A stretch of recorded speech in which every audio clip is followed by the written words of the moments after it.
ধ্বংসস্তূপে দাঁড়িয়ে হৃদয়ের সেঞ্চুরি লড়াইয়ের পুঁজি পেল বাংলাদেশ। কীভাবে ম্যাচটাকে ঘুরিয়ে নিল তাওহিদ হৃদয়, সেটি তিনি দেখালেন ক্রিকেট বিশ্বকে। হৃদয়ের কোটি হৃদয়ের জয়। বাংলাদেশের ব্যাটারদের জন্য রীতিমতো আতঙ্কের নাম নতুন বল। দুবাইয়ের স্লো উইকেট ও নতুন বলে ভারতীয় পেসারদের সামলাতে হিমশিম খেয়েছেন টপ অর্ডার ব্যাটাররা। সৌম্য সরকার, নাজমুল হোসেন শান্তদের ব্যর্থতার শুরুতে পথ হারায় বাংলাদেশ।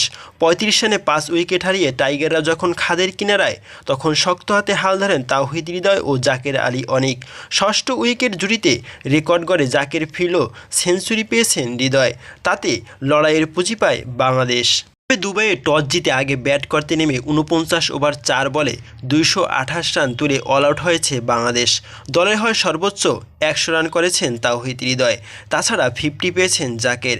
ভারতের হয়ে ৫৩ রানে ৫ উইকেট শিকার করেছেন মোহাম্মদ সামি। তবে এদিন হতাশার গল্প লিখেছেন টপ অর্ডার ব্যাটাররা। ব্যাট করতে নেমে শুরুটা মোটেও ভালো হয়নি বাংলাদেশের। ইনিংসের প্রথম ওভারেই সৌম্য সরকারকে হারায় টাইগাররা।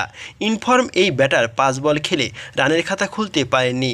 মোহাম্মদ সামির করা ওভারে শেষ বলটিতে অফ স্টাম্পের বেশ খানিকটা বাইরে ছিল, সেখানে জায়গায় দাঁড়িয়ে ড্রাইভ করতে গিয়ে টাইমিং করতে পারেননি। ব্যাটের ভেতরের দিকে কানায় লেগে বল জমা পড়ে উইকেট রক্ষক লোকেশ রাহুলের গ্লাভসে। তবে প্রথম ওভারে উইকেট হারানো বাংলাদেশ তাকিয়েছিল তিননামা শান্তর দিকে। তবে হতাশ করেছেন অধিনায়কও। সৌম্যর পথ ধরেই ডাক খেয়ে সাজঘরে ফিরেছেন তিনি। ইনিংসের দ্বিতীয় ওভারে বোলিংয়ে এসেই সাফল্য পেয়েছেন হর্ষিত রানা। তবে চতুর্থ বলটি আউটসুইং করেছিল এই পেসার। সেখানে কাভার ড্রাইভ করতে গিয়ে শর্ট কাভারে বিরাট কোহলির হাতে ধরা পড়েন শান্ত।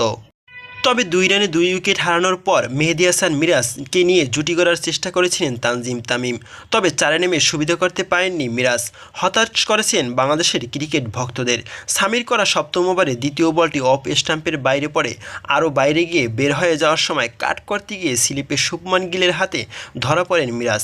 সাজঘরে ফেরার আগে ১০ বলে ৫ রান করেছিলেন তিনি। তবে অষ্টম ওভারের প্রথম বলে স্পিন আক্রমণে যান রোহিত শর্মা। অক্ষর প্যাটেলকে করা ওভারে দ্বিতীয় বলটি অফ স্টাম্পের বাইরে করে সামান্য টান করে বের হয়ে যাওয়ার সময় ড্রাইভ করতে গিয়ে যান তামিম। টাইমিং না হয় ব্যাটের কানা ছুঁয়ে রাহুলের হাতে ধরা পড়েন তিনি। ২৫ বলে ২৫ রান করেছেন তিনি, কিন্তু ছিলেন মজবুত এবং শক্ত, একধার ধরে রেখেছিলেন। তবে তামিমের বিদায়ের পর উইকেটে আসেন মুশফিকুর রহিম। অভিজ্ঞ ব্যাটারের কাজে তখন পাহাড় সম দায়িত্ব। তবে মুশফিক দায়িত্বহীনতার পরিচয় দিয়েছেন। নিজের খেলা প্রথম বলেই ডিফেন্স করতে গিয়ে এজ হয় রাহুলের হাতে ক্যাচ দিয়ে সাজঘরে ফিরেছেন, গোল্ডেন ডাক খেয়েছেন তিনি। হ্যাটট্রিক বলটি এই জায়গায় করেছিল অক্ষর। তবে সেখানে মুশফিক আউটের পুনরাবৃত্তি হতে পারত আরেকবার। তবে রোহিত শর্মার কল্যাণে বেঁচে যান জাকের। তার ব্যাটের কানা ছুঁয়ে যায় প্রথম স্লিপে দাঁড়িয়ে থাকা রোহিতের হাতে। সহজ ক্যাচ রাখতে পারেননি ভারতের অধিনায়ক, ফলে হ্যাটট্রিক বঞ্চিত হন অক্ষর প্যাটেল।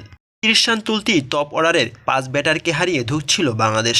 দলের এমন বিপর্যয়ে হাল ধরেন জাকের আলী ও তাওহিদ হৃদয়। এই দুজনে মিলে ষষ্ঠ উইকেট জুটিতে ১৫৪ রান যোগ করেছেন, যা চ্যাম্পিয়ন ট্রফিতে যে কোনো দলের ষষ্ঠ উইকেট জুটিতে সর্বোচ্চ রানের রেকর্ড। তাছাড়া বাংলাদেশের হয়ে ভারতের বিপক্ষে ওয়ানডেতে ষষ্ঠ উইকেটের সর্বোচ্চ রানের রেকর্ড এটি। জাকের ৮০ রান করে ফেরার ভাঙে সেই রেকর্ডের জুটি। এরপর উইকেটে এসে দুর্দান্ত এক ক্যামিওতে স্বপ্ন দেখান রিশাদ হোসেন। তবে ১২ বলে ১৮ রানের বেশি করতে পারেননি তিনি।